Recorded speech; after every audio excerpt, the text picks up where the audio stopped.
Bangladesh bank যেই 19,000 কোটি টাকা যেটা চিন্তা করছে, যেটা আসলে বাংলাদেশ গভর্নমেন্টের গ্যারান্টির এগেনস্টে আমরা দিয়ে থাকি, এর মধ্যে অনেকগুলো অলরেডি দেয়া হয়ে গেছে। যেমন প্রি শিপমেন্ট ক্রেডিট রিফাইন্যান্সিং এটা চলছে 5,000 কোটি টাকা। কটেজ অ্যান্ড মাইক্রো এন্টারপ্রেনিয়রশিপের জন্য আমরা দিব, এন্টারপ্রেনিয়রদের জন্য দিব 5,000 কোটি টাকা। লেদার গুডস অ্যান্ড শুজ বা লেদার গুডস প্রোডাক্টসের ক্ষেত্রে আমরা 2,000 কোটি টাকা। আনএমপ্লয়েড ইয়ুথদের এমপ্লয়মেন্টের জন্য 1,000 কোটি টাকা। রুরাল ইকোনমিক অ্যাক্টিভিটিসের জন্য 1,000 কোটি টাকা। ফ্রোজেন শ্রিম্প অ্যান্ড ফিশ এক্সপোর্টের জন্য 2,000 কোটি টাকা। গ্রিন ইকো ফ্রেন্ডলি ফান্ড সেখানে থাকবে 1,000 কোটি টাকা। ওভারসিজ এমপ্লয়মেন্টের জন্য 1,000 কোটি টাকা। স্টার্ট আপে আমাদের 500 কোটি টাকা আছে, আপনারা জানেন।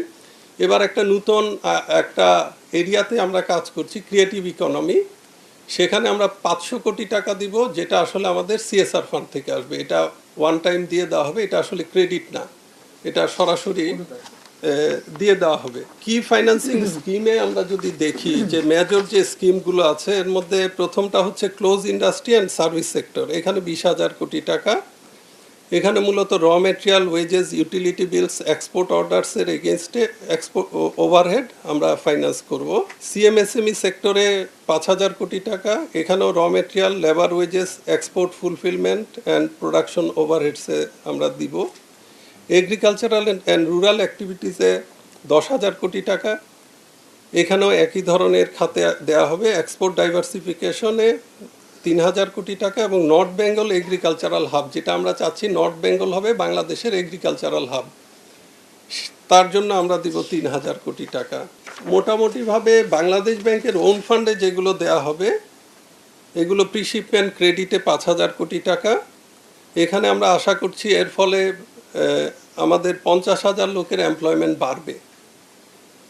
কটেজ অ্যান্ড ম্যাক্রো এন্টারপ্রেনিয়রশিপে 5,000 টাকা। আপনাদের কাছে এই প্রেজেন্টেশনটা দিয়ে দেওয়া হবে, ওইখানে আছে এমপ্লয়মেন্ট কোন সেক্টরে আমরা কি আশা করছি।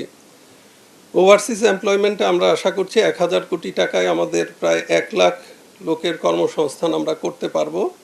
আনএমপ্লয়েড ইয়ুথদের জন্য আমরা দিব 1,000 কোটি টাকা। এখানে আমরা আশা করছি প্রায় 50,000 লোকের 50,000 যুবকের কর্মসংস্থান হবে। এটা দেয়া হবে কর্মসংস্থান ব্যাংকের মাধ্যমে। এখানে এই জিনিসগুলো আপনাদের জন্য দেয়া আছে, দেখবেন। রুরাল ইকোনমিক অ্যাক্টিভিটিসের জন্য 1,000 কোটি টাকা। এটা আমরা দিব আনসার ভিডিপি ব্যাংকের মাধ্যমে। আপনারা জানেন যে আনসারের প্রায় 11 লাখের মতো নিয়মিত সদস্য এবং ভিডিপি আছে প্রায় 52 লাখের মতো। এরা কিন্তু পেইড না, কিন্তু এরা সবাই নেটওয়ার্কে আছে, তাদের জন্য ক্রেডিট দেওয়া হবে। তারা সাধারণত কৃষি বা এই ধরনের প্রজেক্টে লোন নিয়ে থাকে। ইকো ফ্রেন্ডলি প্রোডাক্টে আমরা দিব 1,000 কোটি টাকা। ক্রিয়েটিভ ইকোনমিতে 500 কোটি টাকা। স্টার্ট আপ ফাইন্যান্সিংয়ে 500 কোটি টাকা।